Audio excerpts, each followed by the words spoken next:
Masechet Rosh Hashanah d'Afret. On commence à la 5e ligne. Aux 2 points, on avait dit Rabbi Elazar et Rabbi Shimon. Et Rabbi Elazar et Rabbi Shimon omrim be'echad betishri. Sur quoi ils parlent? Sur ils ont une marloquette sur Rosh Hashanah les Maaser Behema. Est-ce que c'est Be'elul, le premier Elul ou le premier Tishri? Amar Rabbi Yochanan ou Shnehem Mikra Echad Darshu. D'accord? Ça veut dire soit d'après Rabbi Meir qui pense que Rosh Hashanah les Maaser Behema c'est le premier Elul, soit d'après Rabbi Elazar et Rabbi Shimon qui disent que c'est le premier Tishri. Les deux ils apprennent du même pasouk. Chez Nehemar, comme c'est écrit dans Télim, Perek Samechet, pasouk Yud Dalet, Lavshu Charim Hatson, Va'amakim Yatfuvar, Itroaou Af Yashiru. C'est quoi Lavshu Charim Hatson? Ça veut dire les brebis, elles se sont habillées. C'est quoi qu'elles se sont habillées? Quand une brebis, elle est enceinte, son ventre grossit, d'accord? Donc c'est comme si qu'elle a mis un manteau, d'accord?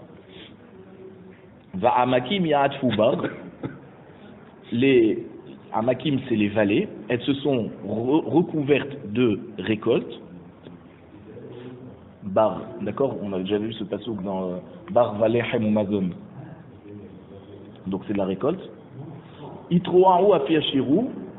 C'est quoi Itroaou Afiachiru? Ça veut dire au moment où va arriver la période des moissons, alors la récolte se durcit. D'accord? Et lorsqu'il y a le vent qui passe dessus, alors ils se tamponnent les épis l'un avec l'autre. Et ça fait un bruit, ça fait un son. Et c'est comme si que les épis de blé, ils sont en train de chanter. Et donc en fait ce pasouk, c'est pas, ça arrive pas, tout ce qui est écrit dans ce pasouk n'arrive pas au même moment. Parce que la période où la récolte elle est déjà bien visible, c'est déjà Hadar, on arrive au printemps. Mais la période où ça commence à durcir, au moment où il faut les moissonner, c'est déjà un peu plus tard. C'est déjà au mois de Nissan, c'est vraiment le vrai début de la moisson. Et donc c'est sur ça que Rabbi Meir, il est en marloquette avec Rabbi Elazar et Rabbi Shimon. Rabbi Meir Savarema, Taïlab Shoucharinatson, Bizmat Sharmakim Yatvuvar. Quand c'est que c'est le moment où les brebis se recouvrent, d'accord, sont ensemble, c'est au moment où les amakim yatvubar, ça veut dire que les vallées sont remplies de récoltes. Mais matai amakim yatvubar, et c'est quand le moment où les vallées se remplissent de tvoa, be'adar, mit aberot be'adar, be'yoldot be'av. Et de là on apprend donc que les brebis, elles tombent enceintes en hadar et elles mettent bas en av. Parce qu'elles mettent que 5 mois pour concevoir un enfant, une petite. Et donc quoi? Comme elles terminent, c'est-à-dire elles mettent pas en Av, Rosh Hashanah Shelahem Elul. Donc le Rosh Hashanah de Maaser Behema, pourquoi on parle des brebis qui mettent bas, qui tombent enceintes, tout ça? Parce que au moment où elles ont accouché, c'est à ce niveau-là que tu dois commencer à les sélectionner pour pouvoir prélever le Maaser. Donc c'est le premier Elul.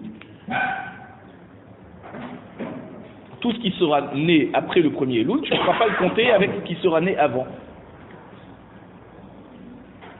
Ça c'est Rabbi Meir. Rabbi Elazar Rabbi Shimon omrim, et matai lafshu harimatzon, bizman sheitro haru afiashiru. D'accord? Donc lui il dit, c'est quand que lafshu harim hatson, que donc les brebis tombent enceintes, c'est au moment où les shibolim sont déjà en train de chanter. Pas que pas seulement que la vallée s'est recouverte, c'est que les shibolim ont durci et qu'ils se cognent et que ça fait un son. Donc c'est déjà pour plus tard lui. Et Matai Shibolim Ombrot Shira, c'est quand que les épis de blé ils chantent, louange à Kadosh Baruch Hu. D'ailleurs dans le Perek Shira, c'est le pasouk qui dit. Là le pasouk, l'Avshu Harimatson, Yatvuvar Itoaru Afiashiru, c'est le pasouk, je me rappelle bien des Shibolim.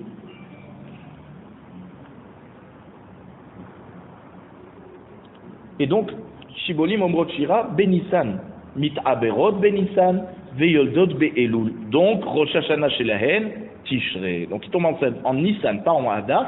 Donc, elles accouchent en Elul.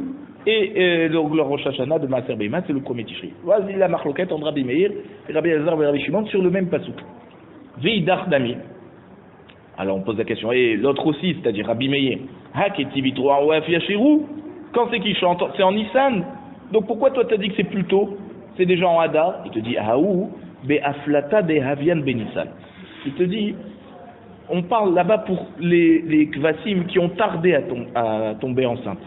Et donc, ça veut dire, elles se sont accouplées avec un mâle seulement en Nissan. Mais la majorité des Kvasim, ils tombent déjà enceintes en Hadar. Et donc c'est pour ça que lui il explique que l'Avshu Harimatson, c'est quand elle tombe enceinte, au moment que Amakim Yatfuba, que les vallées se recouvrent, et donc c'est déjà en Hadar. Et même Bisman, au moment où Yitro ou Aviacheru, c'est-à-dire même un mois plus tard pour les retardataires, d'accord, mais la majorité c'est déjà en Nissan. Donc c'est pour ça que lui, Rabbi Meir, il te dit que Rosh Hashanah et Maaser Behema c'est le premier Elul. La Gemara te dit Veidach Nami, encore Rabbi Elazar, Rabbi Shimon, Aktiva Amakim Yatfubar, il te dit les vallées, ils se recouvrent de récolte, et ça c'est quand? C'est en Hadar, donc pourquoi vous vous dites que on commence à compter à partir de Nissan quand les Shebolim ils se sont durcis? Commencez à compter plus tôt, et donc soyez d'accord avec Rabbi Meir que le Rosh Hashanah et Maaser Behema c'est en Elul. Ahu Bechar Peyata. Lui il te dit non, ce chélek ça veut dire ce passage du pasouk, du verset, il parle de Char Peyata, ça veut dire des brebis qui ont devancé les autres. Eux, ils disent que la majorité des brebis, elles tombent enceintes en Nissan. Il y en a certaines qui commencent déjà, qui sont précoces, qui commencent en Hadar. Des Atian, mais Hadar. Eux, se sont déjà couplés en Hadar. Mais la majorité, c'est en Nissan. Donc, en fait, ils sont en marloquette quand c'est que les brebis tombent enceintes. Donc, c'est pour ça qu'il y a un décalage d'un mois à propos du Rosh Hashanah, les Maaser Behema. Alors maintenant, Edmar veut savoir. Bish lama les Rabbi Meir. Je comprends d'après Rabbi Meir que lui dit les Kvasim ils tombent enceintes en Hadar déjà, parce que c'est écrit l'Abshu Harimatson au moment où que les brebis tombent enceintes, Bizman She'amakim Yatfuba, au moment où les vallées sont déjà remplies de Tvoua, et ça c'est déjà en Hadar. Veikanami, et il y a un mi-août, une minorité qui tarde à tomber enceinte, et donc ils tombent enceintes au moment des Shibolim qui sont déjà durcis, donc en Nissan. Et là, les Rabbi Elazar et Rabbi Shimon, ils prami be'aile. D'après Rabbi Elazar et Rabbi Shimon qui disent que la majorité des Kvasim ils tombent enceintes en Nissan, alors le pasouk il aurait dû dire un autre ordre, l'ordre à l'envers. Il aurait dû dire l'Avshu Harimatson, Bizman Sheitro ou Afiashiru, Veikanami Amakim Yatfuba. D'accord, les brebis elles tombent enceintes au moment où les épis sont déjà en train de chanter, donc c'est déjà en Nissan, et il y en a qui sont précoces et qui commencent au moment où les vallées elles sont remplies de Tvoua, donc un mois plus tôt. Or le pasouk il n'a pas dit cet ordre. Et là, Amarava découle Alma la Harimatson, Bizman Sharmakim Yatfuba, Ba'ada. Donc Rava il te dit finalement la marloquette, soit d'après Rabbi Meir, soit d'après Rabbi Elazar et Rabbi Shimon, ils sont tous d'accord que la plupart des brebis, elles tombent enceintes en Hadar et qu'elles accouchent en Av. Ve'acha, behaikra kamifalge. Et donc, comment on est arrivé à trouver donc une marloquette sur Maaser Behema, Rosh Hashanah et Maaser Behema? C'est pas à propos de ce pasouk, c'est à propos d'un autre pasouk qui sont en marloquette. C'est quoi le pasouk? C'est un pasouk dans Devarim, toujours dans Parashat Re'eh, Perek Yudalet Pasuk Kafbet, Aser te Aser, il y a écrit là-bas, tu devras donner le Maaser et Kol Tevoat Zarecha, d'accord, de toutes les semences, les récoltes. Pourquoi on a écrit Aser te Aser? Pourquoi on a dit deux fois le mot? Bishne Ma'asot Akatuv Metaber, pour te dire que le pasuk qui parle de deux sortes de Maaser. Echad Maaser Behema, Ve'echad Maaser Dagan. Ça veut dire il y a deux sortes de Maaser, et on les apprend du même pasuk, soit qu'il faut prélever le dixième des animaux qui sont nés, soit qu'il faut prélever le dixième aussi des récoltes qui ont poussé. Rabbi Meir, ça va, Makish Maaser Behema les Maaser Dagan.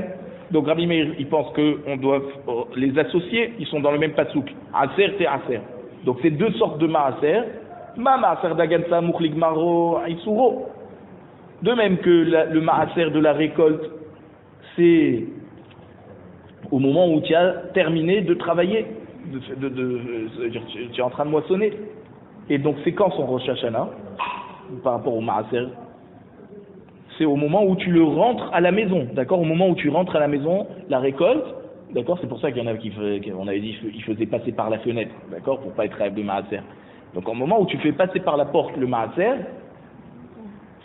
c'est là où tu rêves pardon, au moment où tu fais passer par la porte la récolte, tu rêves de Maaser. Et donc c'est quand? C'est au moment où tu moissonnes, donc à partir de Nissan. Donc comment on fait? Pendant toute la période de l'été, tu as moissonné, tu la laisses dans les champs pour qu'elle durcisse, le grain il devient dur, et seulement après tu la ramènes à la maison. Et donc c'est quand? Premier Tishri. Ok? Je vais dire Nissan. Nissan on coupe. On rentre à la maison en Tishri. Ok, tu coupes, tu laisses sur les champs. Voilà, l'été, et tu rentres en Tishri. Donc le Maaser du Dagan, des récoltes, c'est en Tishri. Et comme ils sont dans le même pasouk Maaser Behema, Maaser Dagan, alors on te dit Af Maaser Behema Samouk Legmaro Isuro. Donc pareil, le Maaser Behema, c'est quand elles accouchent. Or, quand c'est qu'elles accouchent? En Av. Donc c'est en début de Elul qu'on doit commencer déjà à faire le Maaser Behema. Et Rabbi Elazar, Rabbi Shimon Sabri, Maaser Behema, les Maaser Dagan. Ma Maaser Dagan, Rosh Hashanah Shelo Bet Tishri, Af Maaser Behema, Rosh Hashanah Shelo Bet Tishri. D'accord? Donc ça veut dire que Rabbi Elazar, Rabbi Shimon, il te dit non, c'est vrai que c'est à la fin du ta'alir, d'accord, de la moisson, d'accord, il te dit, de même que la fin du ta'alir de la moisson, c'est en Tishri, et ben pareil pour le Maaser Behema, c'est vrai qu'elles accouchent en Av, mais comme ils sont dans le même pasouk, le Rosh Hashanah pour les deux, c'est en Tishri, et pas en Elul. Ça c'est Rabbi Elazar, Rabbi Shimon. Après on a dit, Echad Betishri, Rosh Hashanah Lachanim. Donc, dans notre Mishnah, on a dit premier Tishri, c'est Rosh Hashanah pour les années. D'accord? Les Maïl Cheta, quel halakha sort de ça? Amar Papa, les Shtarot. Je dis, c'est pour les contrats. Les contrats, par exemple, moi je t'emprunte de l'argent. Alors on écrit.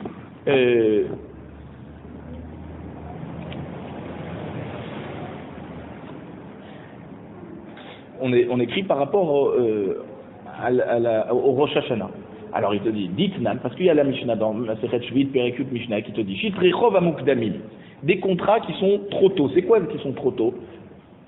Ça veut dire, moi je t'emprunte de l'argent en Nissan, mais j'écris en Av déjà que je t'ai emprunté l'argent. Sur le contrat, il y a écrit que je t'ai déjà emprunté en Hadar. Ouais. Excuse-moi, un mois avant. Soulin, c'est pas Soul. Cet homme en bas, c'est tué, mec. Donc, c'est pourquoi c'est pas Soul? Parce que je peux pas écrire sur le contrat que je t'ai emprunté en Hadar, alors que Befoal, je t'ai emprunté l'argent seulement en Nissan. Et donc le contrat ne vaut rien. Et donc c'est comme si je t'ai emprunté Baal P, d'accord, on n'a pas fait de contrat, je t'ai juste emprunté et je t'ai dit je te rembourse, mais je ne l'ai pas écrit quelque part.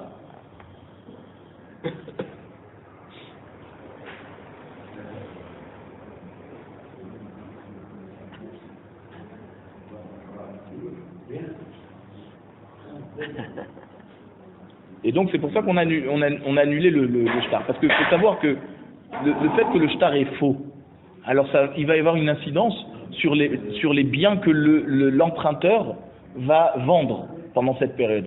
Du fait que moi j'ai emprunté de l'argent, tous mes biens ils sont assujettis à toi. Or, c'est Shirboud.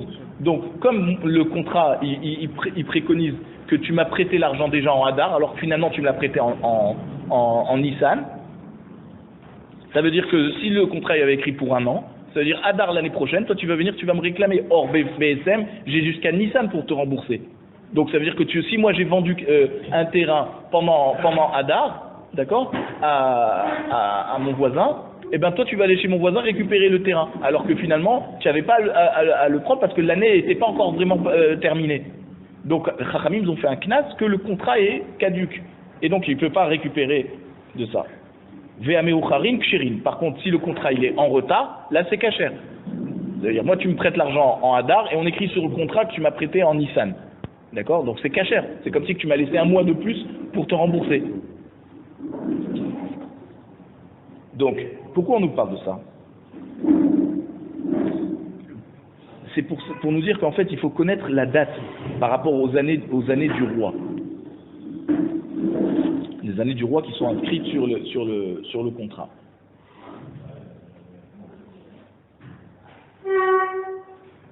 La Gemara nous dit Ve'atnan be'echad be'Nissan Rosh Hashanah lamlachim ve'amrinan lema ilcheta ve'amarav chesda lishtarot. Voici qu'on avait dit plus haut, d'accord, dans la Mishnah, que le premier Nissan, c'est le Rosh Hashanah pour les rois. Et on avait posé la question, c'est quoi la halakha qui sort de ça? On a dit pour les shtarot, les contrats. Alors, faut savoir, c'est en Tishri ou en Nissan? À chaque fois, tu me dis c'est pour les shtarot. Lokashia. Kan les Malch Israël, kan les Malch Umot Haolam. On avait aussi répondu que les rois des Bnei Israël, on les compte à partir de Nissan. Leurs années de règne. Et les rois des Umot Haolam, on les compte à partir de Tishrei. On avait donné l'exemple de Dariavesh qu'on avait compté au début en Nissan, parce qu'il avait permis au Bnei Israël de construire Beth Amikdash. Après, comme on a vu qu'il faisait ça tout pour son kavod, alors on a compté ces années à partir de Tishrei. Et là, Had et Amar Rafrizda lo shanu ela les Malch Israël, avait les Malch Umot Haolam mi Tishrei maninan, Rafrizda matniti natal hashmu'inan. Alors, Rafrizda, il est venu nous apprendre le chidouche du Mishnah Mefourash. Qu'est-ce qu'il est venu nous rajouter, Rafrizda? On vient de dire qu'il y a une différence entre les rois juifs et les rois goy. Donc, qu'est-ce que Rafrizda, il est venu nous apprendre en nous disant Ve'amar Rafrizda, l'ishtarot, donc l'okashia, kan les Malch Israël, kan les Malch Umot Haolam. Mais on le sait déjà. Donc, c'est quoi le chidouche de Rafrizda? Il nous dit comme ça. L'eau. Rafrizda, il n'est pas venu nous apprendre le chidouche que les rois goy, on leur compte à partir de Tishri. Ça, c'est vrai qu'on le sait. Rafrizda, Gra'e Atal et Hashmonan. Il est venu nous faire une dracha des psukim. D'où on sait ça? Qu'il y a une différence entre les rois juifs et les rois goy. D'où on sait? Des psukim.